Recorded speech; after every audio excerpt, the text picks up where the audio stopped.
Ignorar cómo funciona el mundo natural es tan grave, tan grave, tan grave, tan grave como ignorar los clásicos de la literatura.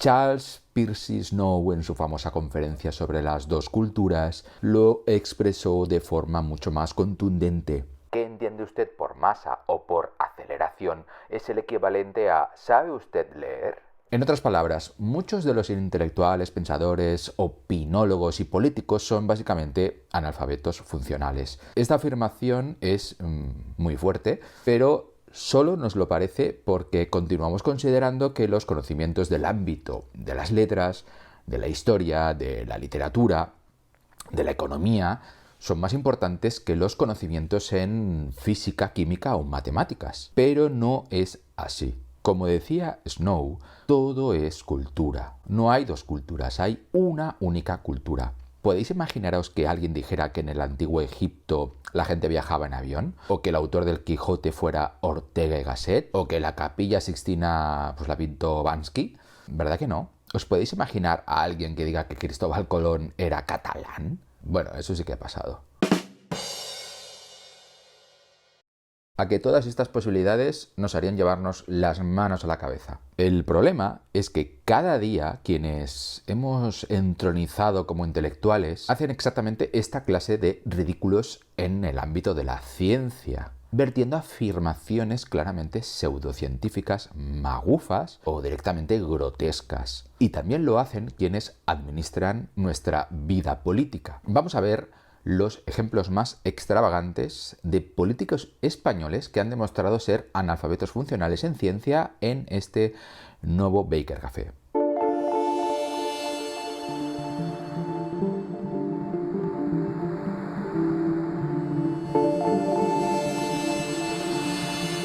Empecemos por Podemos, una formación, particularmente llena de magufos, hay que decirlo. Podemos ha expresado explícitamente que quiere prohibir los transgénicos en la Unión Europea. Ya sabéis, genes, mutaciones, la isla de Dr. Moreau y otros cataclismos propios del síndrome de Frankenstein. Al menos Pablo Echenique, que sí que tiene formación científica, recogió un poco de cable, señalando que, aunque científicamente no hay motivo para tal prohibición, sí que considera que las prácticas monopolísticas relativas a los transgénicos son peligrosas.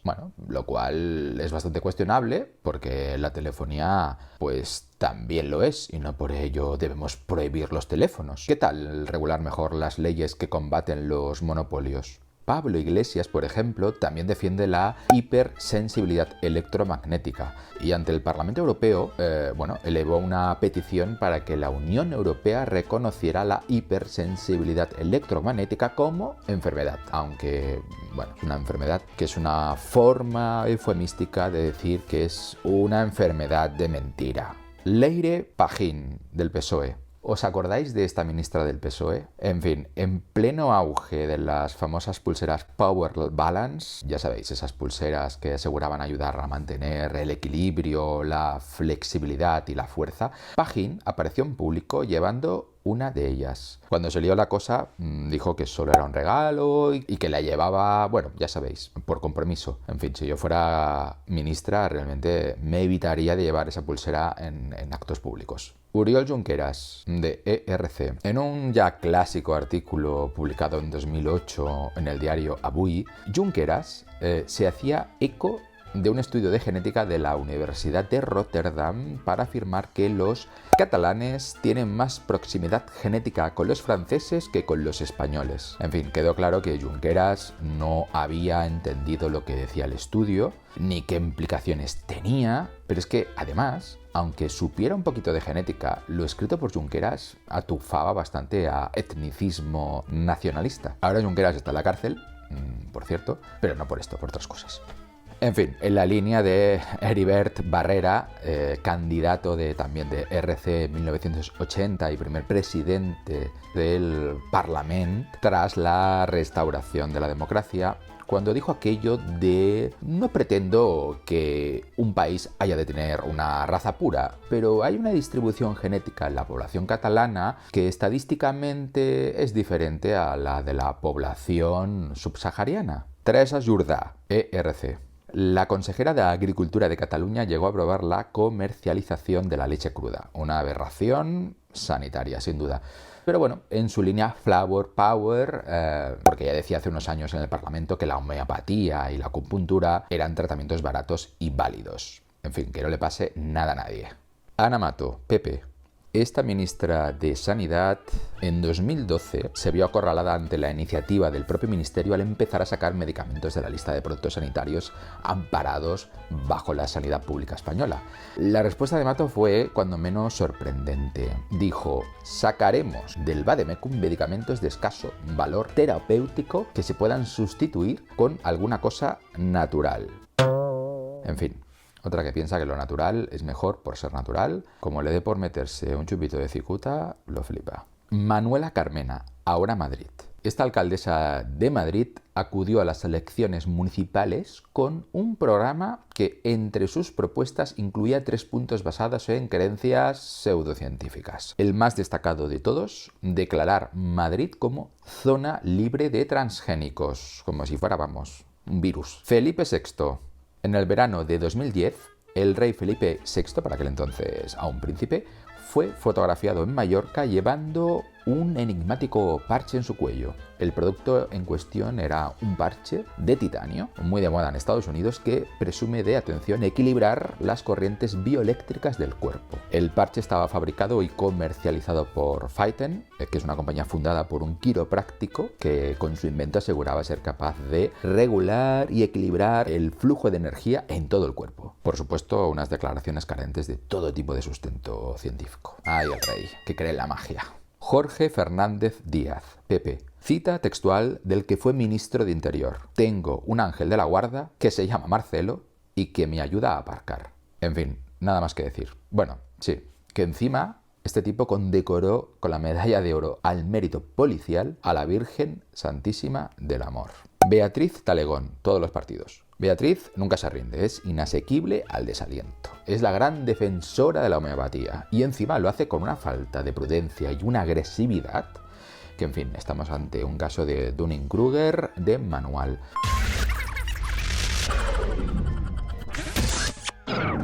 Talegón incluso llegó a comparar la homeopatía con las vacunas. Tu sistema inmune funciona mejor, dijo. Bueno, pues eso, que dejaos de vacunas para el SARS-CoV-2 y dadle caña a la homeopatía. En fin, un desastre, como veis. ¿En manos de quién estamos?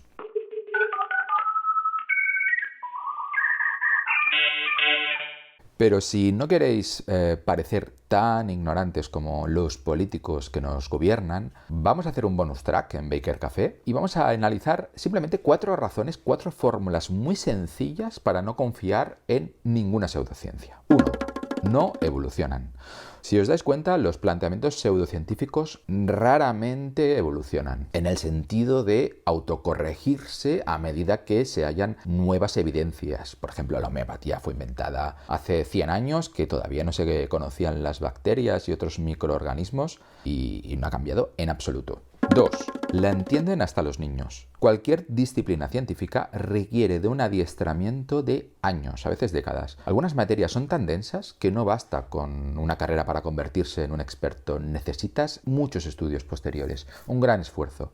En pseudociencias, sin embargo, haces un cursillo CEAC de 3 meses y ya eres un experto. 3. Las vierten individuos, no grupos. Las afirmaciones de la ciencia no suelen estar vertidas por personas individuales, sino por redes de científicos, por universidades repartidas por todo el mundo, por metaanálisis de estudios publicados en cientos de revistas revisadas por pares. En pseudociencia, nada de todo esto. Siempre hay algún genio, algún iluminado que sabe algo que nadie más sabe. 4. Nadie ha ganado un premio con ellas. Muchas de las pseudociencias más populares, de confirmarse, constituirían una revolución científica, muy superior a la de Copérnico, Galileo, Newton, Dalton, Darwin y Einstein, incluso combinadas. Y muchos de los pseudocientíficos deberían, en consecuencia, haber recibido al menos algún premio Nobel. Pero no, debe haber algún tipo de conspiración mundial o algo así para que ningún pseudocientífico haya pasado a los libros de historia del conocimiento científico. Siendo un poquito más justos, es cierto que hay distintas líneas divisorias entre la ciencia ortodoxa y la ciencia heterodoxa, pero la mayor parte de las pseudociencias que cumplen los anteriores puntos se encuentran básicamente lejos incluso de las ciencias heterodoxas, tal y como escribe Alan Sokal en su libro Más allá de las imposturas intelectuales. Sería mejor imaginar un continuo donde la ciencia bien asentada, por ejemplo la idea de que la materia se compone de átomos, se sitúe en un extremo. A continuación se encontraría la ciencia puntera, las oscilaciones del neutrino, por ejemplo, y la ciencia dominante pero especulativa, la teoría de cuerdas. Después, mucho más allá, la ciencia de mala calidad, los rayos N, la fusión fría y al final, tras un largo recorrido, la pseudociencia. Así que más ciencia, por favor, más cultura, en definitiva, y demos menos, al menos un poquito menos de bola a esos analfabetos poniéndolos como intelectuales cuando no lo son realmente. Son analfabetos o incluso peor.